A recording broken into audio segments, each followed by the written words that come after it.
game's been going both ways the last few years.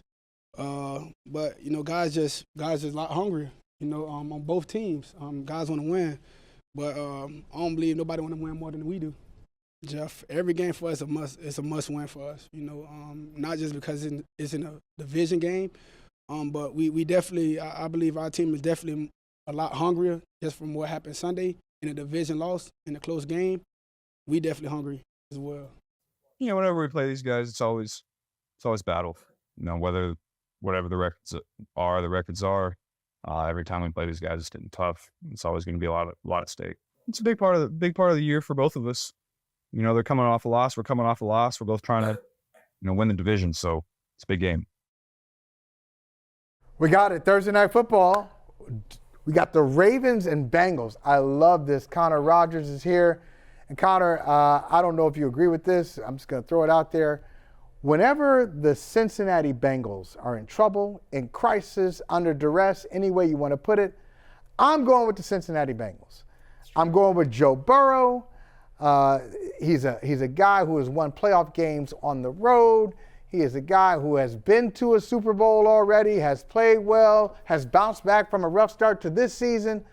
I think Cincinnati is going to win this game tonight.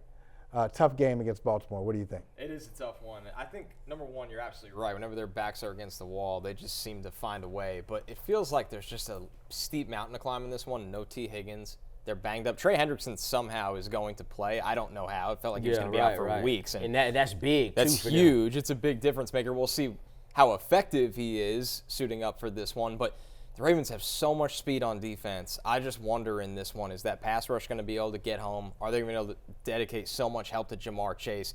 Can Tyler Boyd and Trent Irwin do enough in this one? So I like Baltimore. I feel like Baltimore also, coming off last week, is going to have a little bit more something to prove. It felt like they haven't been challenged too much this year. They were kind of caught off guard.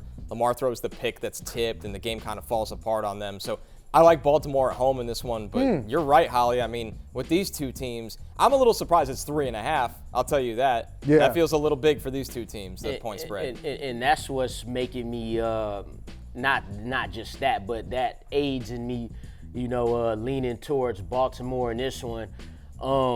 There's only been one quarterback this season that even looked remotely good against this Ravens defense, and that guy is out for the year. That's Deshaun Watson.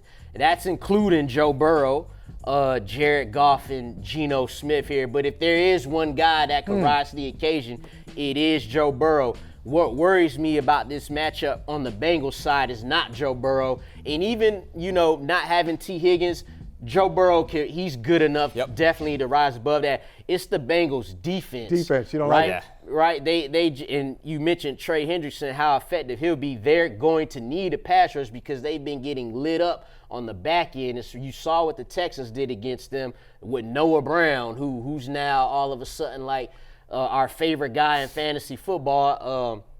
Even though they won against the 49ers, Brock Purdy threw for 365 and ran for a career-high 57. So their defense is what – and we saw the last time that the Ravens went up against the defense in the Lions that can be exploited through the pass. Well, Lamar Jackson exploited them. But what happened with Cleveland, though? Because I expected the same thing to happen.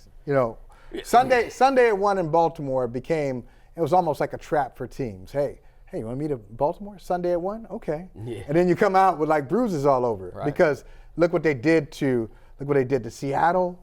Look what they did to Detroit. What they started to do to Cleveland. They were up 17-3 in that game. They were up by 14 points in the fourth quarter. What was Cleveland able to do? See, that's what I would worry about.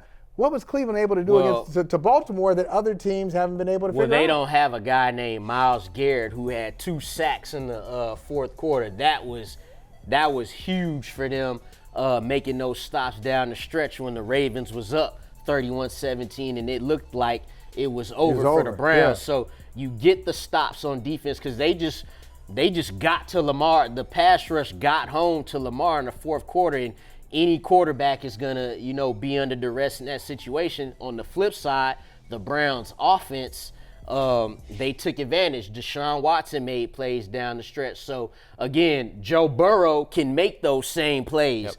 But who on the Bengals, that's what we have to see who's going to make them Yeah. plays on the defense. So if that person arises, then I would like their chances. And with that Browns defense, Jim Schwartz has them playing so fast this year, and you have to play like that against Lamar Jackson or you could blink and it's going to be a big play.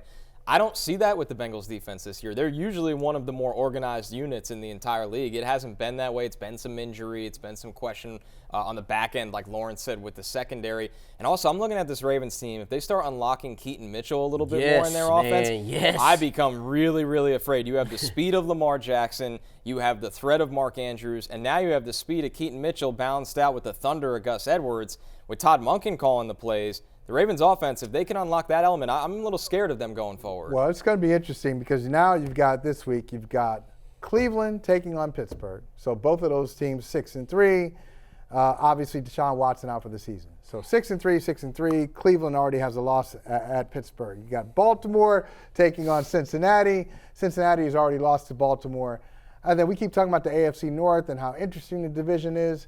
I mean, if Baltimore wins this game tonight, they're gonna be a little comfortable. They ain't gonna get comfortable, but that's a pretty good stronghold. That's a lead you need on a team like the Bengals for what you said, because when their back is against the wall, they've already shown it this year. The Bengals being under 500 and climbing back with a couple of good games. I love the division. It's ugly sometimes. And it'll still be great even with the quarterback situation in Cleveland, because the defense is just that good. We saw them beat the 49ers, and P.J. Walker had 2 turnovers. They still beat the 49ers. So they're not dead to rights. Probably not going to win the division, but they still going to give you a run for your money. Hey, thank you for watching Brother from Another. If you haven't hit that subscribe button, go ahead and do that now. Don't forget, you can catch us 3 to 4 weekdays on PeacockTV.com and on Sirius XM Channel 85.